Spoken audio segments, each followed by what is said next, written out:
جب حضور قرب خاص میں گئے اور ان منازل کو طے کر گئے جہاں تک نہ کوئی گیا تھا نہ کوئی پہنچ سکتا تھا، تو اللہ نے اپنے محبوب کو بہت کچھ دیا۔ 70,000 اسرار تھے، 70,000 رموز تھی، 70,000 حکایات تھی۔ محبوب کی جھولی میں بہت کچھ ڈالا اور ڈال کر کے کہا بما اشرفک یا احمد، اے محبوب یہ تو میں نے خود دیا ہے، اب تو اپنی چاہت بھی بتا، تیری چاہت کیا ہے۔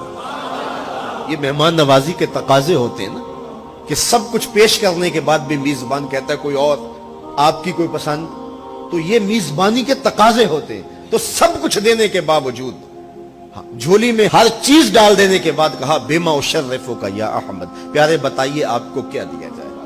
اب پھر حضور کی ڈیمانڈ دیکھیے، حضور نے مانگا کیا۔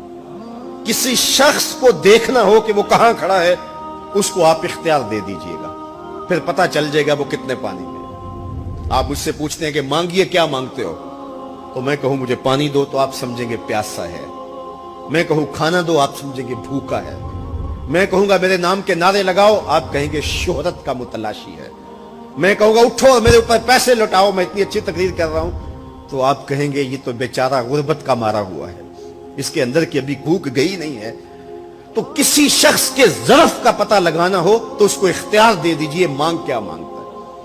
اور مانگنے والے جب کوئی کمال چیز مانگ لیں تو کسی کے سوال سے اس کا ظرف کھلتا ہے کہ وہ کہاں کھڑا ہے۔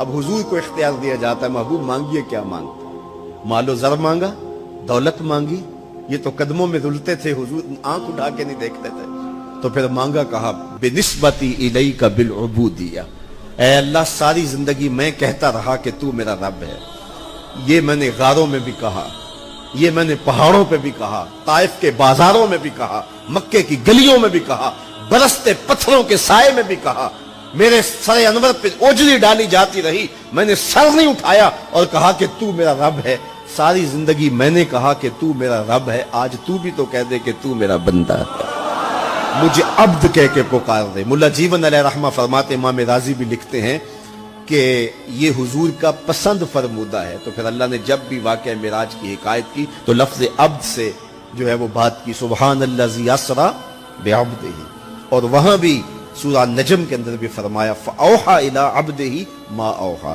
تو یہ محبوب کی چاہت پر ہے۔ اور پھر عبدیت کا بندے کی طرف سے جو اظہار ہوگا اس کے لیے پھر 50 نمازوں کا تحفہ دے دیا کہ میرے بندے تو پکارتا رہے اور مجھے رب کہہ کے پکارتا رہا، میں تجھے لبیک یا عبدی کہہ کے پکارتا رہا۔ اور وہ 50 نمازیں پھر 5 نمازوں کی صورت کے اندر باقی رہی۔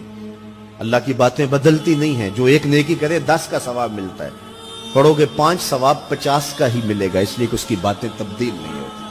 اور یہ تحفہ ہے۔ حضرت موسیٰ نے تو عرض کیا تھا کہ ایک بار اور جائیے، لیکن میرے حضور نے کہا تھا مجھے اپنے رب سے حیا آتی ہے۔ عادت باری یہ تھی نا، ہر بار 5 نمازیں معاف ہوتی تھی، اب بھی جاتے تو 5 نمازیں معاف ہو جاتی، لیکن کہا کہ مجھے اپنے رب سے حیا آتی ہے۔